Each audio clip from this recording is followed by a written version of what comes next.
just don't know, you know.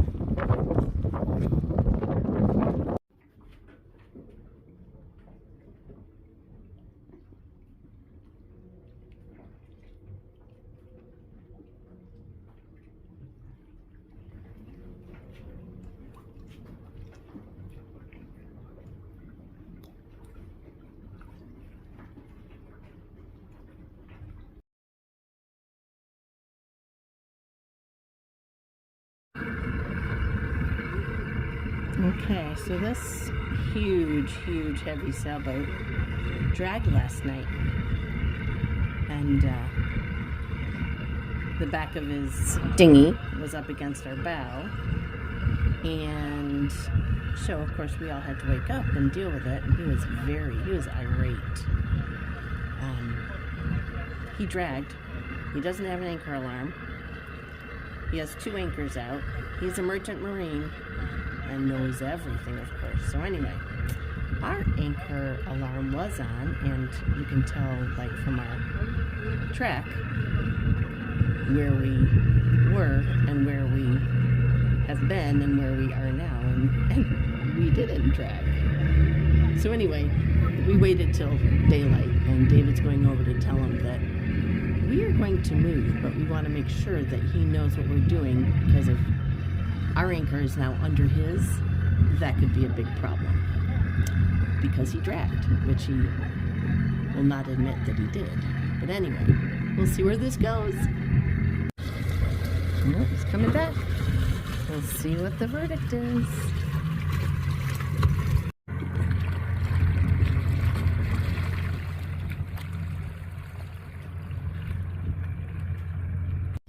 So how's our neighbor doing this morning? Okay. I'm sorry we got yelling last night. It was, 5 o'clock in the morning. So don't worry about it. We're both old men. He's got 2 anchors out.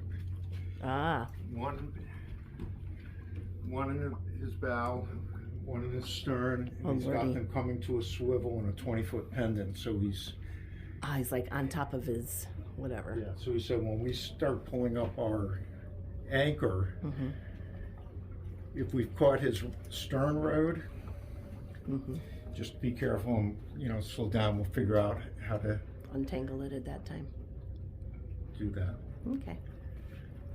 But the only thing is, when we start pulling up our anchor, if we're going to come up close to him, he's going to put his fenders out, and he knows what. Oh, okay, perfect. Good job.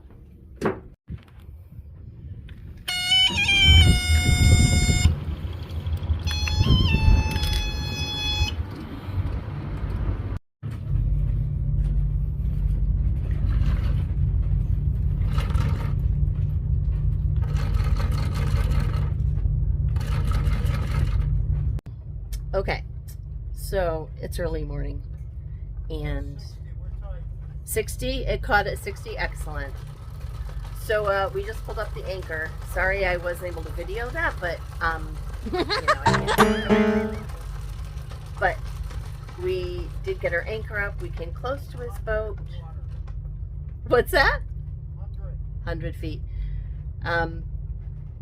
We came close to their boat when we were pulling up our anchor. Thank the Lord we were not hooked on either of his anchor lines, because he dragged right on top of ours. But we waited for the current to get to a certain point and the tide to get to a certain point until we made this move. And it's, light out. So there's David down there, put out 100 feet so far. I'm going to put 120 in. Okay. Yeah, it looks like a crab trap or something right there next to us, so we're going to investigate that before we go much further. It's sunrise here at St. Mary's, Georgia. Well, actually, we're over the Georgia-Florida line, so we're in Florida. In the St. Mary's River. We have reset the anchor out of that gentleman's way. Things are looking better.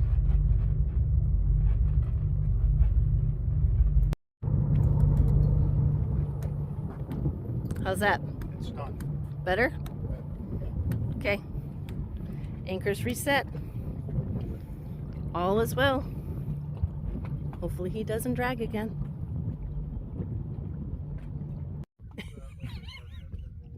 Okay, so we've decided. What? I'm gonna not. When do you want to take it? It's not a picture, it's a video. Oh. So how do we do? We're awake. We didn't sink. We didn't die. hit we didn't hit any boats? No broken bones. No blood. No insurance claims. It's a darn good thing we have each other. Good night. Okay. So we thought we'd give you a little recap of what happened this morning. It all began at about 3:45. I heard someone banging on our boat up at the bow, so I jumped up. I looked first at our anchor app, yep, to see if we had dragged or anything, and we were right where we needed to be. So I jumped up out of bed, and I'm not sure if I woke up David or not, but anyway, I went out on the bow, and there's a boat right in front of our boat.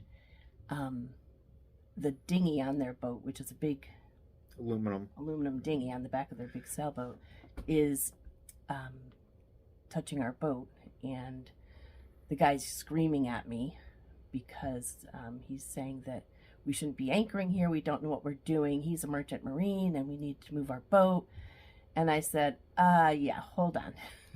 So then I went back in and got David, and we're out there, like in a deep sleep, finally just woken up, and this guy's screaming at us, and he just wasn't, he had dragged, obviously, and his boat is huge. Yep.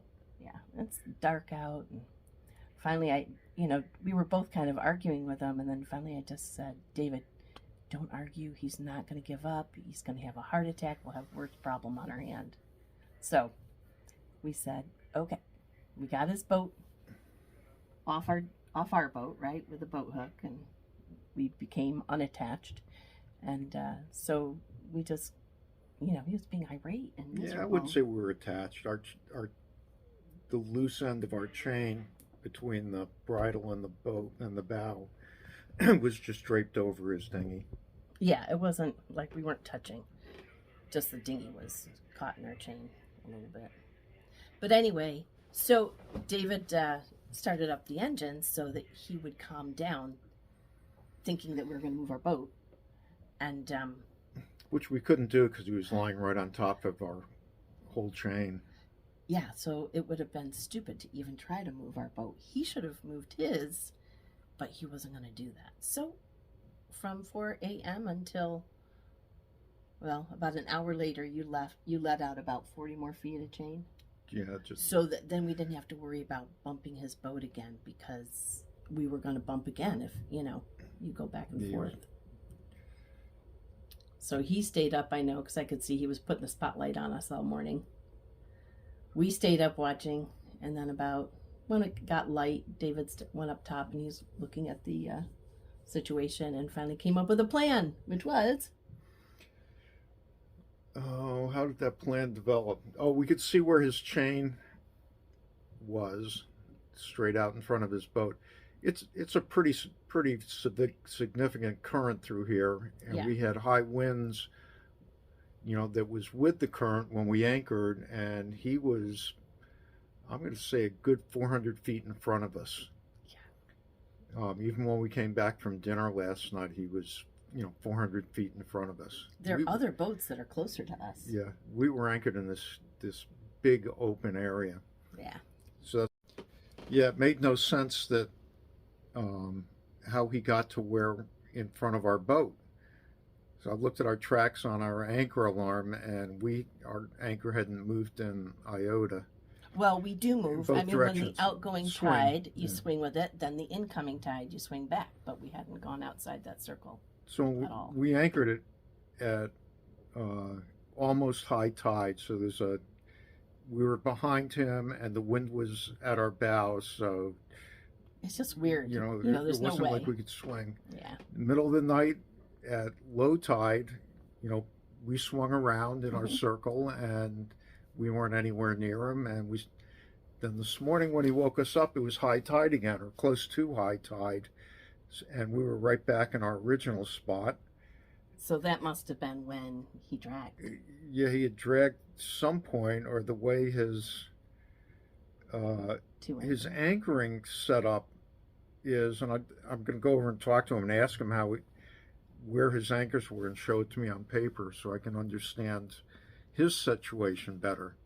Yeah, we're talking now at least. Yeah. We're being... So I want to, Amy and I figured out what we were going to do. We had a plan for, pulling our anchoring up and move, because he wasn't going to move, and, But at least he did agree to put a fender out and stand there while we were pulling our anchor up. And I went over to his I went over to his boat in our dinghy, and he apologized for yelling and screaming, and I said, well, it's 4 o'clock in the morning and 2 old men, what do you expect to happen? Both boats were safe. It wasn't a matter of we're going to be colliding, or he's not going to hit us, and it was best just to wait. Yeah, it was just an uncomfortable situation. So when I wasn't going to move in the dark. I wasn't going to pull up the anchor in the dark and not knowing where his anchors were. That could have been troublesome. So we pulled up the anchor, and the tide was ripping pretty good. Yeah. Amy had to keep our boat away from his. I'm going to say the current runs through here at probably 2 miles an hour. Yeah, it's pretty quick. You could see in the previous video there when David was pulling the dinghy back up to the stern of our boat, it gives you an idea of how the current runs through here. But that's typical of this area. Yeah, so like it's a 7-foot tide. So we re-anchored. All is well. And drinking coffee. So did we learn anything from this little adventure? Not much. Yeah. What'd you say? Don't argue with old men at 4 in the morning. Yeah, that doesn't ever go well.